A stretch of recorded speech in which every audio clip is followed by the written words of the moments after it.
kepada Bapak Agus Susanto, dipersilakan.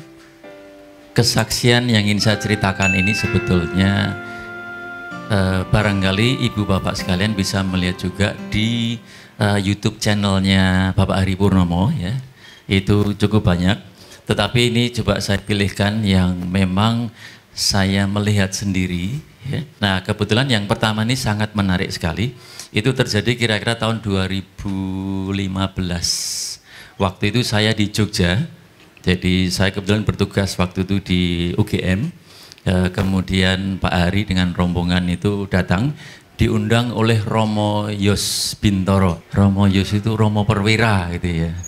Itu beliau waktu itu adalah direktur dari Akademi Angkatan Udara di Maguwo, Yogyakarta. Nah ceritanya waktu itu paroki Santo Mikael itu berulang tahun. Maka beliau mengundang kami untuk datang melakukan pelayanan doa seperti yang kita lakukan pada hari ini. Kita lakukannya di gereja, ya. Seperti biasa, kita undang semua dari umat beragama apapun, ya. Semuanya berjalan lancar, ya.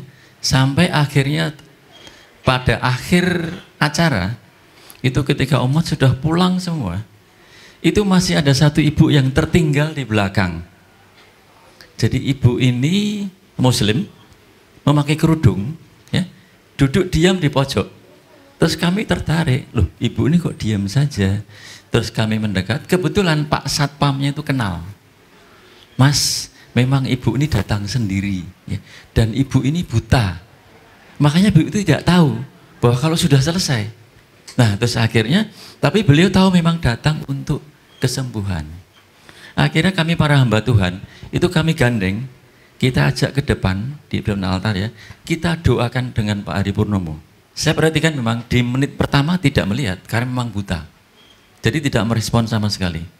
Tapi waktu itu puji Tuhan, karena terakhir, jadi hamba Tuhan itu benar-benar lengkap semua tertuju pada ibu ini. Kita doakan, itu saya penasaran sekali sampai saya meniti itu ya. Itu hampir 10 menit tidak bereaksi Pak. Tapi kami percaya ya, ketika kita meminta dengan tulus, Tuhan Yesus mendengarkan dan pasti mengabulkan. Dan di luar dugaan, setelah itu ibu itu mulai menggerakkan kepalanya mengikuti tangannya Pak Hari. Terus gitu ya. Dan itu ibu itu bisa melihat cahaya. Mohon maaf itu saya sampai agak merinding ya. Itu cerita itu tidak pernah lepas dari saya.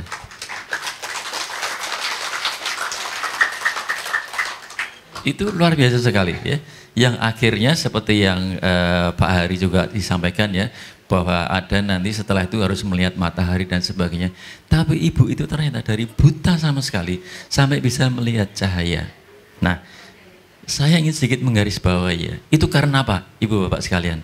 Karena ini kenapa saya sampaikan supaya membantu ibu bapak nanti ketika nyenyuun kesembuhan.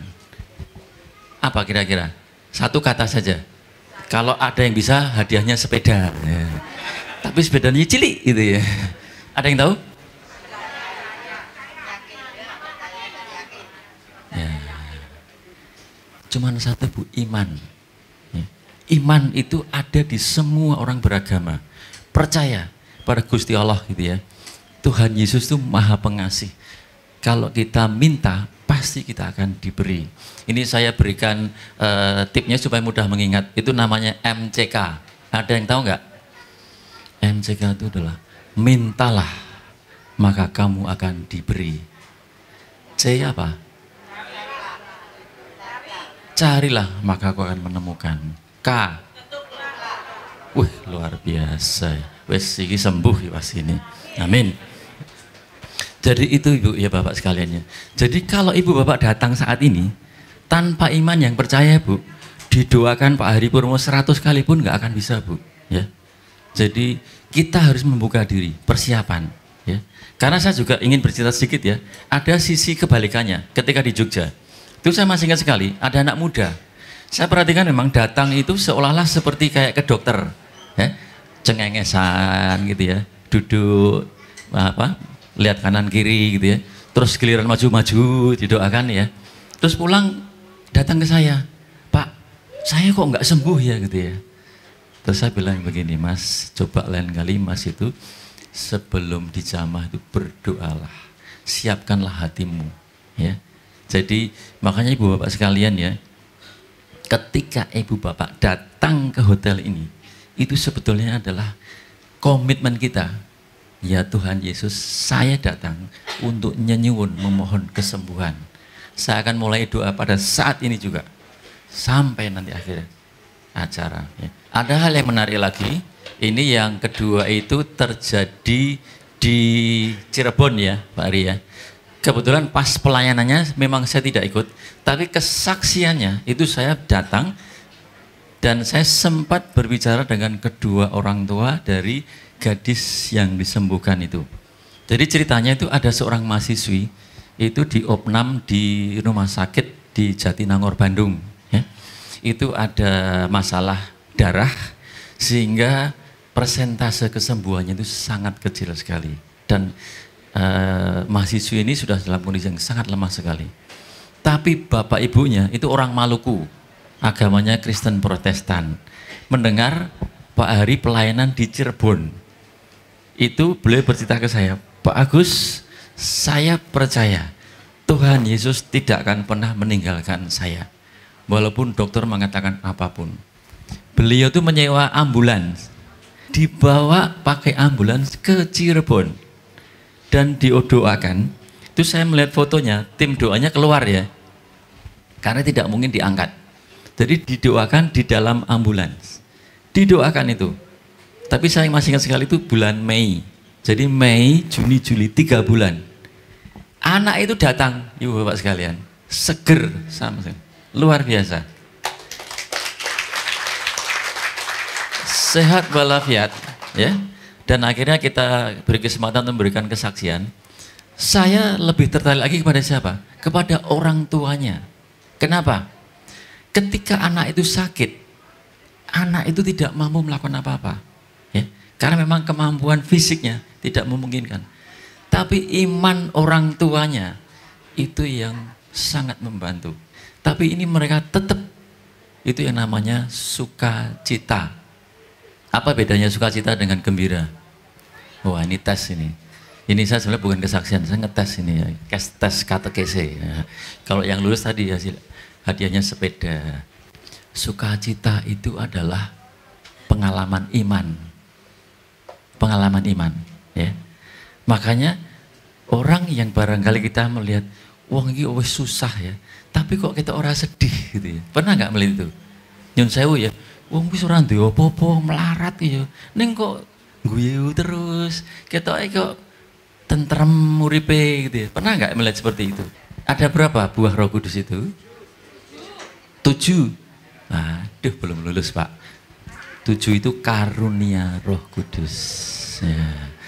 Jadilah umat yang berbuah. Akulah pokok anggur. Ya. Kamu dah ranting-rantingnya harus berbuah. Nah buah Roh Kudus sudah berapa? Ada 9. Dan 9 itu adalah kekayaan yang luar biasa yang dicurahkan ke kita dalam hidup kita. Makanya ibu bapak sekalian ya, simpanlah buah itu jangan sampai busuk ya. Jadi ibaratnya ibu itu diberi buah yang sangat enak, sangat mahal, jangan dikeler-keler terus busuk gitu ya. Bagaimana tuh supaya tetap segar ya. Dan kalau perlu nanti kita bibitkan sehingga berbuah. 1 itu adalah kasih. Wah hebat ya. Kasih itu apa? Kasih itu memberi.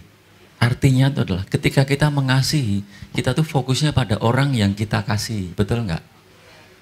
Kalau ibu mencintai, mengasihi bapak, fokusnya pada bapak ya. Kalau bapak mengasihi ibu, fokusnya pada ibu. Kalau ibu mengasihi anak, fokusnya pada anak. Betul nggak? Cerita nyata ya. Saya waktu itu pas ada penerbangan di suatu launch-nya itu agak sepi. Kebetulan delay pesawatnya. Itu ada seorang ibu dengan anaknya. Itu yang apa ya, bahasa Sumateranya itu lasak.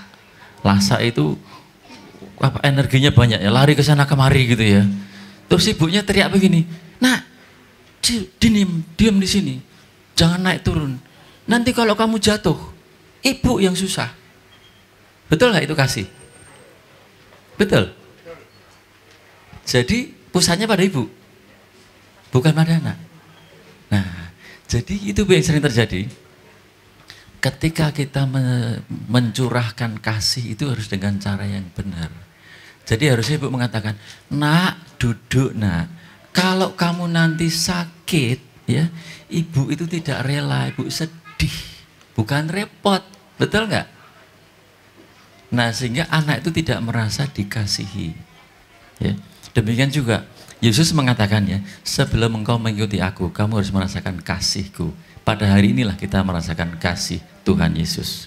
Nah kemudian kembali tadi ya kepada anak tadi yang disembuhkan ya, saya kebetulan berkesempatan untuk menginterview kedua orang tuanya. Saya sempatkan karena saya sangat tertarik sekali. Itu saya tanyakan hasil dari pembicaraan itu ingin saya sampaikan pada ibu bapak sekalian ya. Sekali lagi, imanmu itu yang menyelamatkan, imanmu yang menyembuhkan.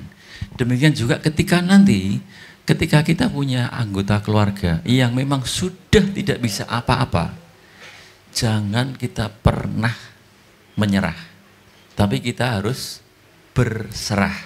Nah, iman itu ada 3 kan ya? Ada yang tahu? 3 dimensi iman yang utama. Iman itu yang pertama harus percaya. Ya.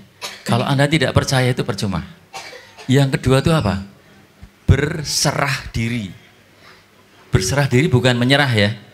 Jadi berserah diri itu kita menyerahkan diri sepenuhnya kepada Gusti Allah, Tuhan. Ya. Dan yang terakhir apa? Yang ketiga, berpengharapan. Betul nggak? Ibu bapak sekalian berpengharapan untuk disembuhkan nggak? Ya, itu adalah karakter utama dari iman. Jadi kalau ibu percaya ya, bahwa Tuhan Yesus menyembuhkan lewat tangan Pak Hari Purnomo, ya, dan ibu berserah diri, maksudnya apa? Bahwa semuanya itu ada di tangan Tuhan, ya. Bukan kita memaksa. Kita tidak boleh memaksa Tuhan, tapi kita berserah diri. Sekali lagi, yang Katolik berdoa Bapa kami setiap hari. Nah, ada nggak di dalam doa Bapa kami itu yang menyerahkan kita berserah diri, yang menyatakan kita berserah diri? Benar. Jadi jadilah kehendakmu, ya, bukan kehendakku. Tuhan saya hanya meminta, tapi engkaulah nanti yang menentukan akhirnya. Ya. Oke, baik. Jadi kembali lagi, itu terjadi di Labuan Bajo. Itu 2018 atau 2019 awal ya. Waktu itu kami pelayanan di Flores, ya, itu di Ruteng, kemudian di Datak. Datak itu di Manggarai, ya. Datak itu Bu, kalau ibu lihat atau bapak lihat di peta itu nggak ada Bu dulu, ya. Jadi ketika kami sebelum pelayanan itu saya cari Datak di Google Map itu nggak ada. Nah, akhirnya kita kasih pin di situ ya. Datak itu di Manggarai, ya. Nah itu kita waktu itu seminggu di sana, kita membantu Romo Beni namanya ya. Itu benar-benar daerah yang sangat terpencil sekali. Jadi tempatnya memang di tengah-tengah antara Labuan Bajo dengan Ruteng. Ya. Itu jalannya juga masih belok cukup jauh. Ya. Kita seminggu di sana itu tidur di pasturan. Pasturannya full AC, AC alam. Jadi itu jendela itu di atas itu hanya ditutup koran, ya. Jadi kalau malam melambai-lambai, ya. Terus tempat tidur itu yang Pak Hari yang mengalami itu, karena beliau kan apa namanya berkat rahmatnya cukup besar gitu ya, tidur ambruk itu Bu, karena memang sudah sangat tua sekali. Ya. Kemudian kita tidur itu kalau setiap malam tuh dinyanyikan, wih, wih, apa itu? Suara babi. Kandang babi di belakang itu ya. Kita seminggu di situ Bu. Kemudian kalau pagi itu kita ada malaikat-malaikat kecil. Itu ada anak-anak yang miskin yang tinggal di pasturan, ada sekitar 100 anak. Itu setiap pagi, opa, oma bantu cari air. Bawa ember itu Bu. Jadi saya dengan istri itu kalau sehari dijatah Bu. Sehari ya, itu ember yang segini itu Bu. Udah itu saja. Air itu susah sekali. Setelah itu kami pergi ke Labuan Bajo. Di Labuan Bajo itu ketika kita pelayanan, ada satu orang bapak yang umurnya 60 tahun, datang itu masih dalam pasung, di pasung ya, selama 20 tahun. Ya. Jadi kakinya itu sudah mengecil dan tidak bisa jalan. Barangkali dari daerah-daerah yang terpencil ya, karena mereka tidak barangkali jauh dari pelayanan kesehatan dan mereka kemudian juga karena ada hal yang lainnya sehingga lebih mudah untuk memasung daripada menyembuhkan. Itu kita doakan Bapak itu sembuh. Kita bukanya itu Bu, itu karena sudah terlalu lama, kuncinya itu tidak bisa dibuka gemboknya itu. Akhirnya kita gergaji kayunya itu yang sudah 20 tahun. Jadi Bapak ini selama 20 tahun itu dihilangkan kebebasannya. Ya. Kita doakan bersama. Itu sampai ada acara penggergajian itu cukup lama karena tebal sekali kayunya ya. Seminggu kemudian itu Romo Beni mengirimkan foto. Bapak ini sudah bisa menerima sakramen Maha Kudus. Tepuk tangan untuk Tuhan Yesus. Itulah luar biasanya ya. Satu lagi, itu ada di data. Nah ini juga supaya nanti ibu bapak sekalian kalau merasa saya kok tidak merasakan apa-apa, tidak disembuhkan, itu jangan putus asa. Ini kejadian nyata. Jadi waktu itu kita didata karena darahnya terpencil Bu. Waktu itu ada seorang bapak yang memang sudah sangat kondisinya lemah sekali, sehingga dia harus dibawa, di sana itu tidak ada ambulan ya. Saya melihat sendiri ketika bapak itu diantar memakai pickup kemudian di belakang itu diberi kasur, ya. Bapak itu ditidurkan di situ. Pelayanannya di gereja, bapak itu dibawa masuk ke gereja itu dengan kasurnya. Jadi ditidurkan itu ya. Kemudian ada satu lagi juga anak, ya kalau nggak salah anak putri itu berdua ditidurkan, kita doakan. Ya. Memang setelah kita doakan dijamah oleh Pak Ari Purnomo tidak langsung bangun. Itu masih pagi ya. Kami waktu itu pelayanan hampir sampai jam 12 malam. Ibu bapak sekalian ya. Saking banyaknya ya. Karena mereka itu jauh dari fasilitas kesehatan sehingga banyak yang sakit dan tidak disembuhkan. Kita doakan terus, kemudian penjaman berjalan terus ya.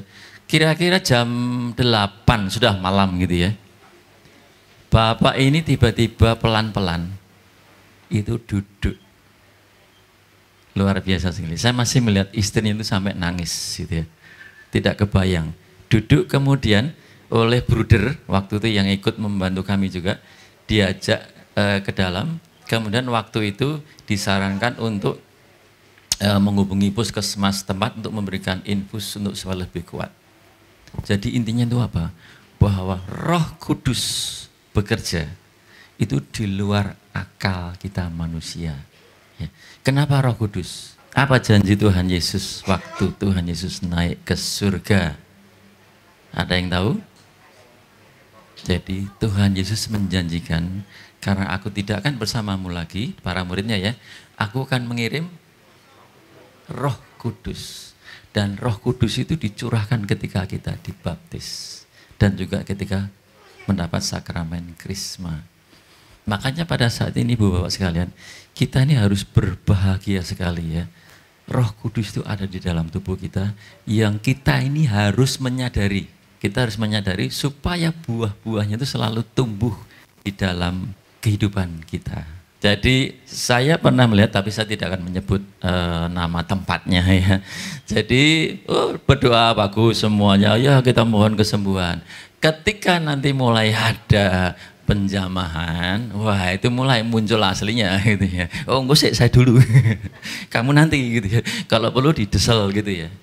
Itu apa Ibu? Ibu bapak sekalian itu sudah menutup pintu untuk Roh Kudus bekerja. Karena apa tadi? Kasih. Kasih itu adalah memberi dan fokusnya adalah kepada orang lain. Jadi kalau misalnya nanti ada penjamahan banyak, enggak apa-apa. Monggo silahkan ya. Kita semua punya kesempatan yang sama. Saya tidak harus yang pertama ya. Yang pertama belum tentu nanti yang didahulukan. Itu di Injil itu ya.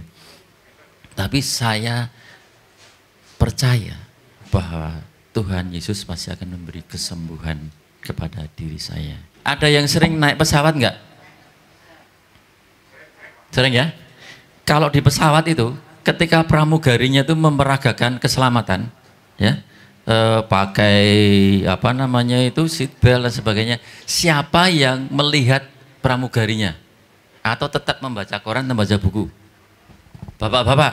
Ya, kecuali kalau pramugarinya cantik. Nah, gitu ya. Oh, mulai bawa HP di situ ya. Apakah pramugari itu mengajarkan tentang keselamatan di pesawat? Pramugari itu adalah sedang membangkitkan kesiagaan mental kita. Nah, sekarang ini saya mencoba melakukan tugas seorang pramugari, walaupun saya tidak cantik gitu ya, tidak menarik. Tapi itu, jadi saya ingin membangunkan alertness, kesiagaan iman kita. Ayo mari kita dalam beberapa jam ke depan ya kita siapkan benar mental kita. Ketika orang lain didoakan di jamaah, ibu bapak tetap berdoa. Bahkan yang lebih hebat lagi kalau bapak ibu mendoakan orang yang sedang didoakan. Itu sangat luar biasa sekali. Itu benar-benar Roh Kudus itu baru tumbuh dengan sangat subur di hati ibu. Terima kasih bapak sekalian, mohon maaf kalau terlalu panjang dan ada yang kurang berkenan. Semoga kita semua diberi kesehatan, kesabaran ya, dan tetap penuh kasih selama pelayanan pada hari ini, dan semuanya akan diberi karunia kesembuhan oleh Tuhan Yesus. Amin.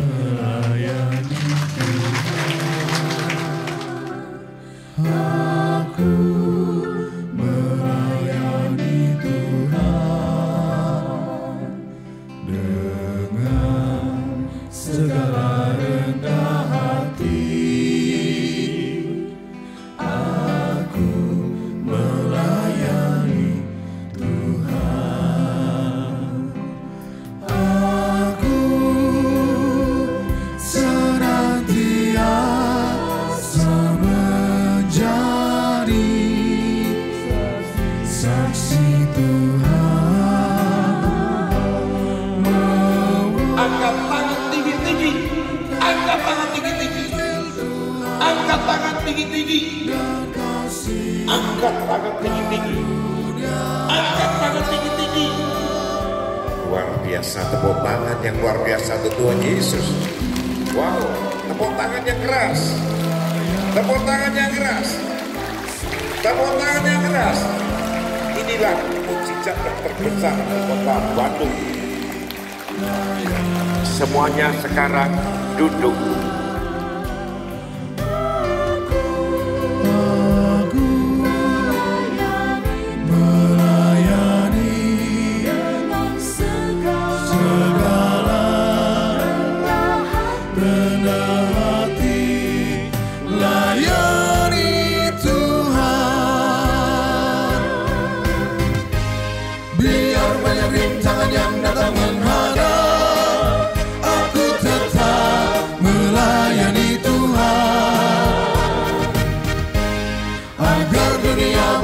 Kepada Allah dan percaya kepada Yesus Kristus Tuhan. Shalom, terima kasih sudah menonton video kita ini. Jangan lupa like dan tinggalkan komentar di bawah ini. Tekan tombol pojok kiri atas untuk subscribe agar tidak ketinggalan video-video kita selanjutnya, dan tekan pojok kiri bawah untuk menonton video lainnya. Tuhan memberkati.